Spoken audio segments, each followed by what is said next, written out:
Hello, everybody. Hope you're all doing fantastically well. It's Connor. We're back here with another episode of The Three Things. What did we learn from yesterday's performance? What else is going on in the world of Leeds United? Before we start this video, please make sure you're slapping a like, hitting the subscribe button, and of course, commenting your thoughts. Interaction, engagement is all fueled by you guys getting your opinions in there and having a little bit of discourse with yourselves, which I love to see in the chat as well, a little bit of debate. But also, you know, I love to flash the comments up. And you guys help me as well because I learn things while being on these streams every single day. And that is a massive credit to you guys. Make sure you're checking out our sponsors for the show, everybody. As always, we've got IPM Group UK who support the channel and are our sponsor for the season, as our football prize as well. Keep it in the Leeds United community, everybody. IPM Security, CCTV, Surveillance Goods. Keep it in the Leeds fan base, everybody. If you want some business, link in the description below. Football prizes. I've always got instant prizes available for you guys now. Tickets, get on the website, link in the description below, and we'll have more to come from them this week. But it's nice waking up, innit? A bit hoarse, bit groggy this morning. It's 10:37 and I'm thinking to myself, could I have another hour of sleep? Well, yes, Connor, but your slumber has been interrupted by wanting to talk about Leeds United. I do want to talk about Leeds United. I always love waffling about this club, but when this club are doing well, it makes it all the better, everybody. Of course it does. And I want to just get into a few of your comments before we start the content of today. Abdullah, my man, I have to say this once again. I try to say this every time. I want you all to feel appreciated. We've done 2 giveaways. Last night we announced the winner. We've done a giveaway on the Patreon as well. I always want to give back to you guys for helping me so much. And comments like this really, really help, doing so. So thank you. Just want to say thank you so much. And Abdullah, top man, really appreciate that. Jono, hey up Mike. Hope you're all good, mate. Up the Sunler. Big game on Friday. Indeed it is, buddy. Indeed it is. I wish I was going to be there, mate. Need to start getting me tickets for these things, you, Michael. Carl says, morning, Connor. Great win yesterday. Hopefully Ampadu isn't too serious. Morning, Connor. Buzzing with the win. Morning, Connor. Hope you enjoyed the first Leeds United match. I said to him, mate, I just went, what on earth's going on? You've got yourself down to a Leeds game. And we battered them, all ends up, it has to be said, battered them. They didn't have, they weren't available in that game. And it moves me on to sort of the talking points of this game, everybody, which we're going to start trying to introduce to these videos as well, just like the graphic and just talking about specific points, what we need to discuss. And this is what we're going to get into there. But also we're going to be developing that as well, on points that you guys bring up in the chat. So straight off the bat, I wanted to talk about Mr. Jayden Bogle and why, because I feel like he's become a little bit of a scapegoat this year. You can even tell at the games, like the people I was with yesterday, you are, just can't stand him. Can't stand him. And it's not a laughing matter because it's not a personal thing. But match-going fans, look, I was in the South Stand yesterday, and you can just tell, even any time there's a misplaced pass with Bogle, he doesn't get the sort of leverage maybe that certain other right-backs have had when they've been doing things which have been maybe a little bit wayward. But a few stats that should get us excited about Bogle. He's the third highest. He's the third highest in terms of expected assists in the division. He should have had lots more assists. And basically, when you have the, a high XG, that obviously we know what expected goals is, but there is a metric now for expected assists.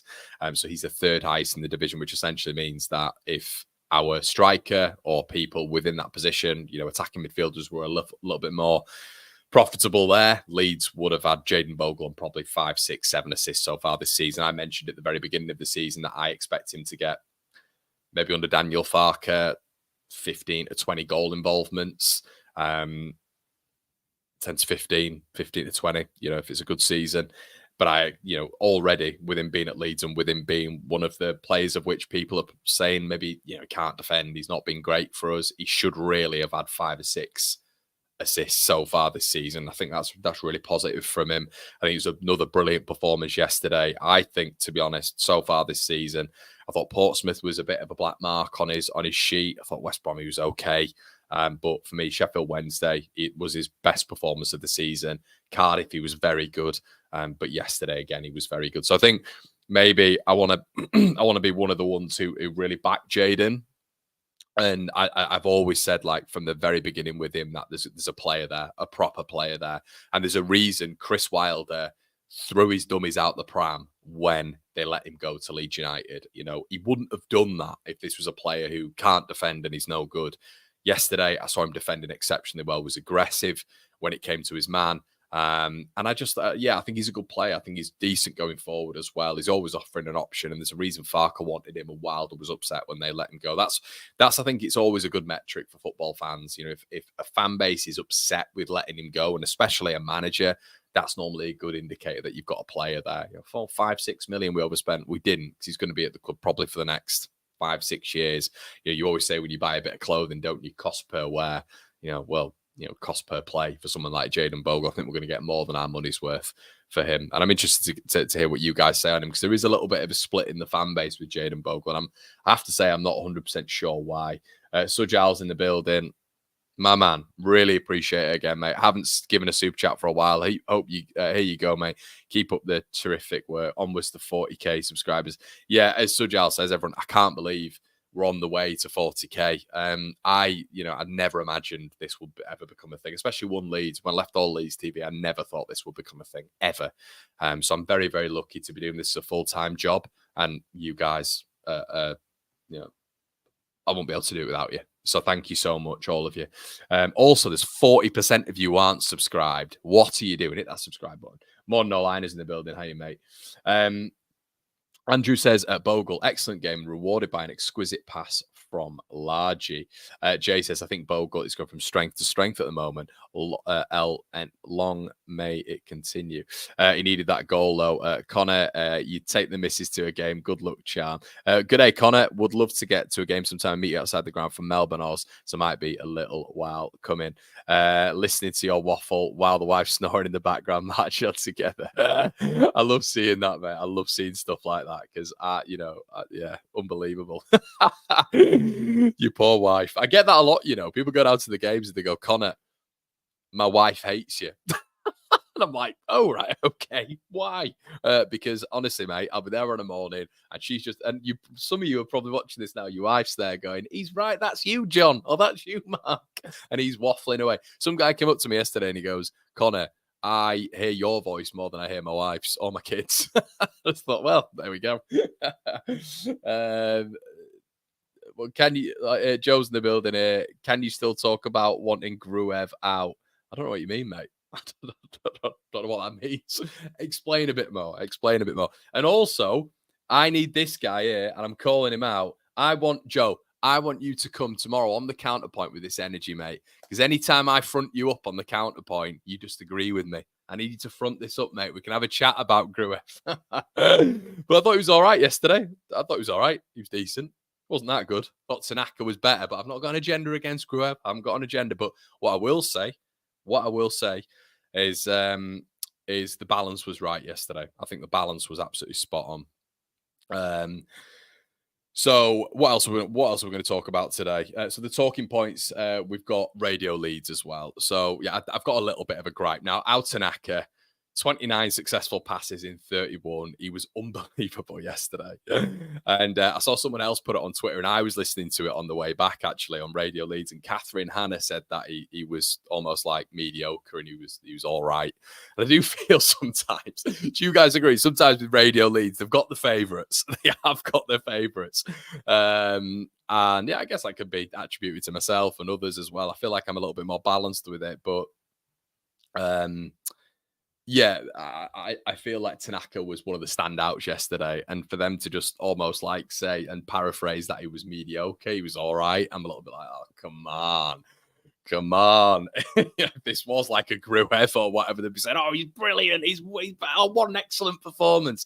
Tanaka was unbelievable yesterday. And I just feel it's got to, is the elevation, the respect of this guy. This is why we wanted him in so much, such a calm tempo dictator in that midfield. Unbelievable, absolutely unbelievable. So progressive, which was great. Let's have a look at what some people are saying. Is this Sujal said, one thing I learned and liked yesterday was so many players shooting within range instead of trying to walk the ball in the net. Yeah, it was good, Sujal, and I think a lot that contributes to that is probably as well the fact that there was whipped balls in. So the balls that were whipped in the box, and we're looking for ricochets, we're looking for deflections. Anything can happen there. And I think that contributes to us actually shooting as well. You saw Ramazani have a strike from outside the area. Great save by Wilson. Joseph progressing with the ball, striking. Great save by Wilson. You know, we're actually doing that and we're whipping the balls in quickly. I always just think with stuff like that, with you pass, which is unbelievable. You're trying to find these little holes, these little pockets. Of course you are in football games. But at the same time, you see the best teams, you see the top teams just trying to get these marginal gains. And those marginal gains are shots. They're whip balls in. It's not all just about passing and trying to pass the ball in the net. You know, it was an interesting statistic that I've just seen on Match of the Day, actually. Man City, Liverpool, Arsenal, and I think there's Everton in there, obviously, because Everton just work on set pieces, are the top 4 set piece scorers over the past 2 years in the Premier League. Okay? Who are the best teams in the Premier League? Man City, Liverpool, Arsenal. So they're in the top 4. So it's all about these marginal gains as well. You know, I wonder where we are in set pieces. I would genuinely probably say we're bottom of the championship. But if we can increase that, you get the top teams who are going for the top accolades, working on set pieces, working on these long balls in certain areas as well. So I do feel the old style is coming back a little bit more because it's gone to the other way, how I feel. I think it's gone to that way. You know, we have to look at this and say, look, you know, it's great, lovely football in the pockets, keeping it within a 5 to 7 yard range. But what I would say is getting these marginal games, whipping those balls in a little bit earlier, shooting on sight, because we've got good strikes of the ball, especially in someone like Ramazani now. Yeah, so I think it's a good way of doing it. Okay, let's have a quick look at what you're saying. Are you kidding me? This guy didn't want to drop Solomon. He did not want to drop. He'd have Solomon in all day and every day ahead of Ramazani. And he was dropping Nonto. This guy was dropping Nonto. I'm coming for you tomorrow, mate. Don't be Gruevin me. Ampadu injury. Let's go on about that then, everybody. So what he was saying yesterday, what we're hearing from Ethan Ampadu, him himself, he was speaking about his knee. That's the big problem, his bloody knee.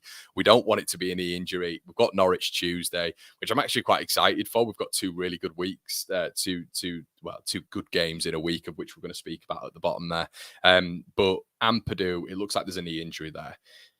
So he's saying he's all right, but medical scans, medical professionals might be able to turn around and say, look, Ethan, you'll miss this game, but you'll be back on Friday. We know it's going to be a tougher game against Norwich. We know it's probably going to be a higher level game. We know, however, that at home, Carrow Road, they're going to try and win the game. They're not going to sit in a low block. They're going to try and beat, as I think they're going to try and be on the front foot. And I think this is the beauty about the 2 games that we're playing now. It's going to be very, very different to what we've just faced, okay? We've faced Coventry, we've faced Cardiff, and in a sense, Burnley, but Burnley have come to Ellen Road, and I think that Scott Parker's, literally just sat. I think Sunderland under Regis Labrise, every single game this season so far, they've tried to win the game. I think they're going to try win the game against Leeds United. I think Norwich are going to try win the game against Leeds United. And what I mean by that, I think they're going to try come at Leeds, which in transition should aid Leeds United. Someone like Ampadu potentially been out for this game. I do think it's not ideal, but I also think that Gruev could do the job of Ampadu. And I think Tanaka, with what I saw yesterday at Ellen Road in terms of his recoveries, in terms of his tackle percentage, what I saw yesterday is a player who can do the defensive work as well. And if we wanted to implement more of a defensive strategy, but also an offensive strategy in terms of just in those moments, play midfield 3. We've got that option with Rothwell in there as well. So Farke has a lot of opportunities, which I've mentioned just at the bottom there, to really change it and be a little bit fluid in this system as well. So Ampadu potentially been out for this one might not be the worst thing. You can protect Gruev with Tanaka and Rothwell if you wanted to go to a midfield 3. But what I saw yesterday with Tanaka was not only a player who was smooth on the ball, not only a player who was elegant on the ball, but a player who was working that defensive third as well and was combative at that stage as well. So Ampadu's injury update is the fact that he said that he seems to think that he's okay, but scans will release a little bit more, obviously. Statement week, Connor, 100%, mate. John O, Sunderland fan, of course, mate. From the outside looking in, thoughts on Farke? How long does he have? Also, Joseph, lots of potential, but does he score enough goals? It's interesting, mate. So yeah, I think with Farke, it's an interesting one.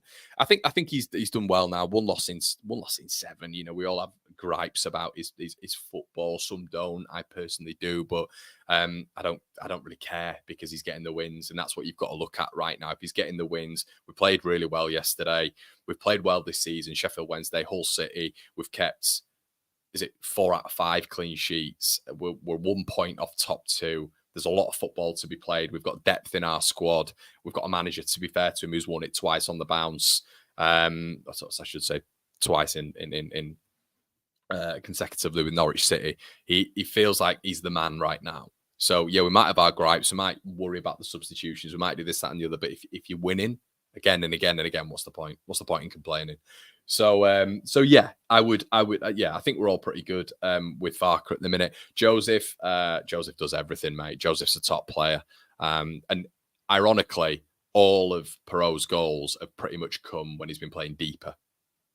This season, if you watch all of Perot's goals for Leeds United, it's been when he's been coming in late entry to the box and Joseph's been ahead of him. So Perot's almost been in that number 10 spot, which I found quite interesting in itself. Tanaka, the silky smooth operator, indeed, my friend, indeed. But yeah, you guys all seem to agree with that, which is interesting. Derek said Ramazani is definitely not as good as Somerville. He's way more willing to pass the ball. It's interesting, actually. Someone mentioned Ramazani in the chat and they said that, but they also mentioned his defensive work. Now, I do think Somerville was unbelievable when it comes to the balance, and I think that his defensive work was really good still, Christensen Somerville. But what I will say is Ramazani's defensive work is just so good. And what gets overlooked as well is Nonto's. Nonto's defensive work is fabulous. It really, really is. He's tenacious. He gets back. Maybe at stages for Leeds, there's been a question mark over that, him sort of being that luxury player. But at the same time now, what we're seeing is, I think, a player in Ramazani who's aggressive. But I also think in that front three, it's the best front three we've got. It's the best front three we've got. And if Solomon's fit, he's on the bench. And this is what I wanted to see from the start. I'm really happy that we've now got that system of Solomon sort of on the bench or injured, which, yeah, he'll probably pick up more throughout the season. I don't want him to, but this is always the problem with signing him. You've got a player who's got a mass injury record. Will he be fit for 2 games in a week? I don't know if he is. Fantastic, but he is a bench option for me. I think that 3 in behind Joseph is the right one to go, the right 3 to go forward with. And I'm not saying Solomon doesn't do the defensive work, but it feels just unbalanced when he's in there. I feel like we do too much on that side. We go down his side too much, but I feel like when we've got the balance that we have now, it's equal across that front 3. And I think there's just a real fluidity between them and it's looking good. So unlike last season, how many times did we see players willing to shoot from distance yesterday? Yeah, 100%, mate, 100%. Okay, so let's get into the next point, of which Leeds signing. Apparently Leeds United are tracking at this moment in time Kofi Shaw. So Kofi Shaw is at Bristol Rovers. And it's a little bit of a mix-up, to be honest, guys, when we've been talking about the 3 things in yesterday. But Kofi Shaw, Leeds are in the hunt for him. It said that there's been positive talks between Leeds and a few young stars that might be coming in January. But according to Alan Nixon, Leeds are interested in bringing in the midfielder, young lad, 18 years of age, from Bristol Rovers in the coming window. Keep an eye on that one. Farke aims jab. So Farke was speaking yesterday about, in his press conference, essentially the opposition, Melier could have got a sun lounger out and sat down and gone, this is just great. And I think he was more talking about the focus and the concentration of the player, the goalkeeper, to be able to keep that shrewd head on when the opportunity arises. So obviously Mele made a good save towards the back end of the game. And sometimes we have questioned his focus, we've questioned his concentration, but really, really good, to be fair. Good save from Ilan Mele by his standards. And I think that's what he was referring to. But yeah, a jibe there at Coventry in terms of we could have got a sun lounger out for Ilan Mele. But he's right. He was just so dominant, and to do that over a side who you struggled against last season is really good. It's really, really good. We really, really struggled with them. And as I mentioned last night on yesterday's stream, they had a lot of the similar players, Van Ewick, obviously Jake Bidwell still in the side, Haji Wright, Ellis Sims, Sakamoto, Ben Sheaf, Eccles. They've got a lot of similarities. Now, we know Callum O'Hare's not in that side right now, but Coventry's whole MO is the fact that their recruitment is very, very good at this level. It's almost like Brighton-esque, but at championship level. So I think the positive about Leeds is we've got a little bit better when it's come to the West Bromwich Albion result, right? We've got a little bit better. We lost there last season. I still think we could have won that game, but that's me being picky. I don't think West Brom were up to much at all, which is mad to say the top of the table right now. Obviously, been beaten by Sheffield Wednesday yesterday. Will that start to turn a bit? Will it start coming to reality now? Potentially that the stronger teams are going to start getting to the top of that division. I think that might happen. But West Brom have been really good so far. But against us, I was like, geez, they're not that good. We could have taken it away from them, but we've improved on that result of the Hawthorns last season. We've improved on obviously the result yesterday. The result yesterday of which Coventry were able to come to Leeds and get a point, and Leeds looked very, very sort of toothless. They were able to get into a low block. We got a goal. They got back, and then they nearly won it in the end as well. So yeah, we've developed on that Coventry result massively. So that's a huge positive. Huge positive.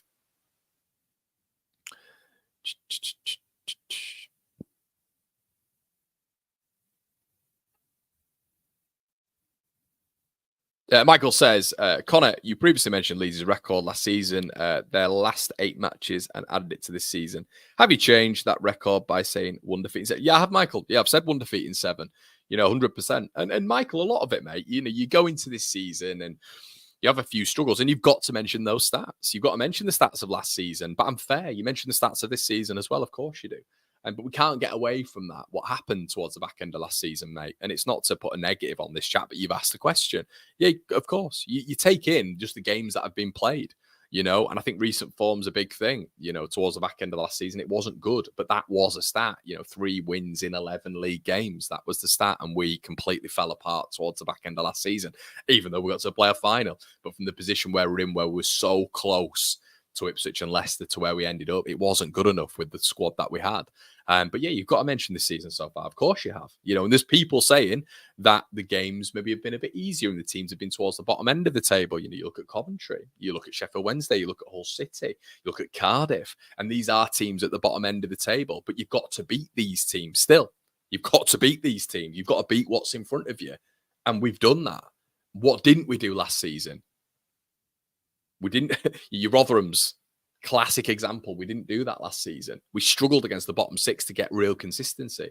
So far, we've done that, which is a big tick point. Of course it is. Of course it is.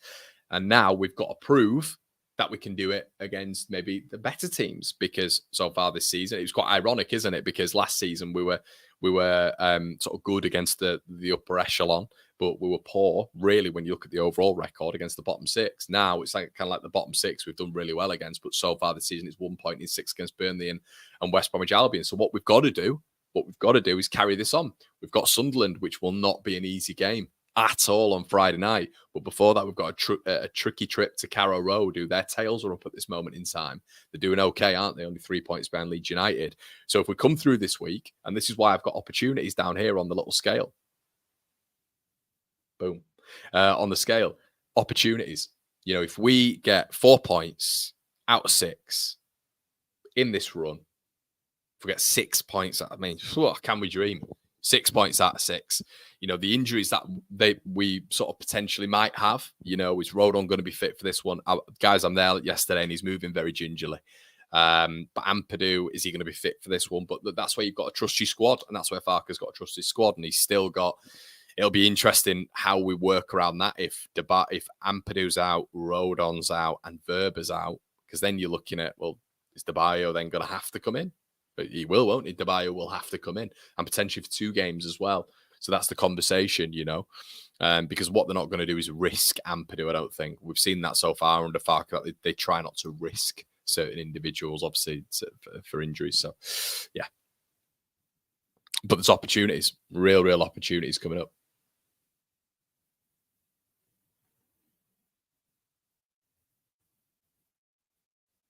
Let's have a quick look what you guys are saying. Sujal says, unlike last season, how many times did we see players willing to shoot from distance? Yeah, Sujal, I've read that comment. I've known about 3 or 4 times, mate. Michael says, last year, people stated that the squad was quick put together with remnants of Jesse's squad and not what Farke wanted. Do you think Farke has what he always wanted now? Yeah, maybe, mate. I think we're still lacking a 10. I think we all know that. I think the 10 is something void. I saw something yesterday that I have to say, everybody, got me probably the most heated I think I've been. Someone said that Aronson, genuinely, and it had a lot of likes, was as good as is the perfect Pablo Hernandez replacement, and is essentially doing what Pablo Hernandez does. Let me try find it.